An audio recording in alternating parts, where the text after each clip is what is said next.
Advice for a startup, a mature music lessons company. I've had a few contacts actually in the last few months on the music tutoring, music singing lessons space.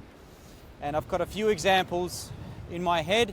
The most recent one is actually a music school in Canada, in Vancouver. So I might actually restart the other way around and share what is currently working for my tutoring and my music lessons campaigns.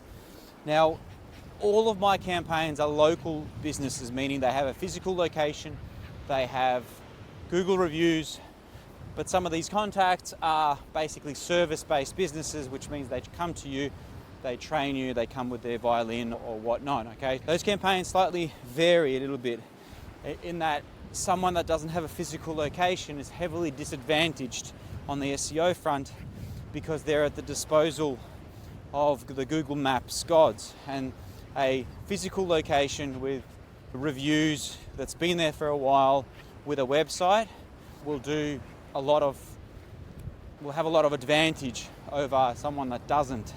So first things first is when you look at my sites or you look at any site at the top of Google in this space, there are trends, very simple trends. What services do you offer in terms of what instruments do you teach? So each page needs to target a specific instrument. So teach 12 instruments, piano, violin, etc. Each one should be a dedicated page with information about your exact teachers that teach that, their experience, and basically showing words for Google that prove to Google that you are where you are and you do what you do, and that is music lessons plus city. In this case, music lessons Vancouver, music lessons plus the suburb in Vancouver, piano lessons, etc. So straight away we've got a list of about 12 to 15 pages that need to be built out on the website. And on those pages it's really important to be very clear to Google by putting the main keyword in the permalink, in the H1 title, in the H2 and the H3, having that keyword naturally in the paragraph text, and also loading in the additional supporting keywords that you could pull from Google AdWords, SEMrush, Ahrefs, but basically they're just common words that are natural to use that are almost like synonyms. We've got 12 pages that need to be built. Really important one is the About Us page in this case. It's not the medical space, but big bonus points if you have descriptions about each teacher and their education, especially when you mention where they got their degrees, where they studied, what awards they've won, what concerts they've participated in, especially if you can link to those universities, if you can link to those, it might have been some sort of a festival, might be some sort of an event. In other words, Google isn't smart enough to go and crawl the university website, in other words, prove that you finished your degree, but it's enough to at least let them know that you finished this university at this date. And so that these days for me goes onto the About Us page. Yes, generally it's good to have a teams page because people will, for user experience, they want to see the teams, they want to see the teachers and potentially pick out a teacher from there. But these things should be really clear in the About Us page, what kind of a team, what kind of experience they have, because Google really pays attention to that for EEAT, which is expertise, experience, authority and trust. So About Us page, service pages are a must, talking about the exact services and talking about the exact suburbs. So that's what we're talking about SEO here. Linking Google reviews. So sync up the Google reviews that you had. I think this music lessons in Vancouver had 130 reviews. Well, that's incredible. That's such an awesome job. Didn't see them on the website.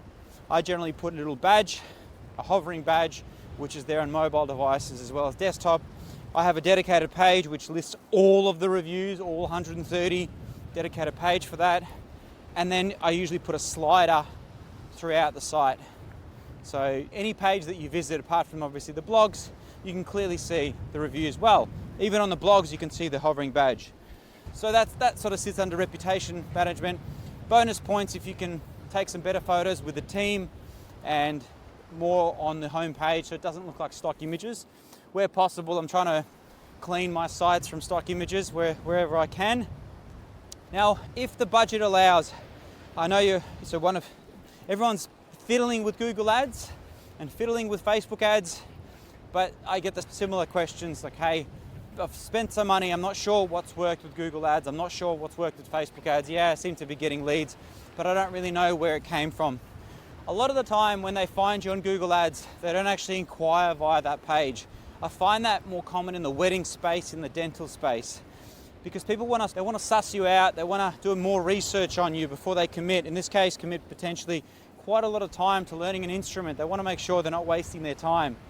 It's less evident in things like locksmiths or pest control or other more urgent cases where I've just had this tree fall over, I need an arborist to come and chop it up.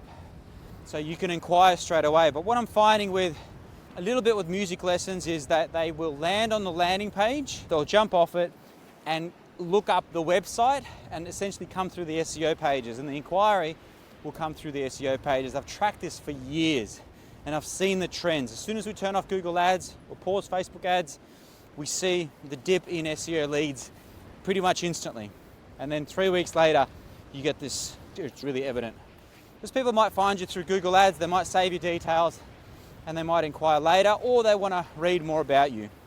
Now, in my call funnel pages or sales pages, I remove the header, so you can't actually click through to the rest of the site, apart from sometimes I'll leave the footer. But moral of the story, Google ads will work if Google ads work, but when you run them, it's really important to have conversion tracking set up and easily ways you can identify if the lead came from this page. The way you can do that is simply running the ad to a unique landing page. Simple. That landing page has a unique contact form. If there's enough budget in there, I would even pick up a unique phone number. You could give them some sort of a unique offer, 10% off or 5 or 7% off. So if anyone quotes that came from the Google ad. These days, previously I used to run unique landing pages, a unique landing page for music, for piano, for violin and things like that. That's the right way to do it. So the ad group will be piano lessons, the SERP will show piano lessons, and the landing page is dedicated to piano lessons. But these days because the budget is now extremely low, we run one landing page which is just music lessons, which lists that we do piano and things like that. We found the results are actually quite good with there. So landing page, Google ads, unique forms, that will tell you exactly the kind of leads that came from Google ads. However, just know that generally SEO inquiries or leads that came through normal organic sources will increase after when you run a Google ad. Same goes with Facebook ads. With Facebook ads, you could run like an offer, get 2 free lessons when you book 10 lessons or something like that. Get a free lesson, and then if you book, you get a discount or something like that. It's kind of like with boxing gyms, you get free gloves and when you sign up for a year, etc. Same sort of scenario, you can take the contact details then and there through the contact form, or you can take them out to a landing page and let them convert. We're a pretty standard local business campaign, just making sure that all the instruments have dedicated pages. We've been clear to Google of those keywords. We're trying to convert those users by proving ourselves experienced and trustworthy by having the Google reviews.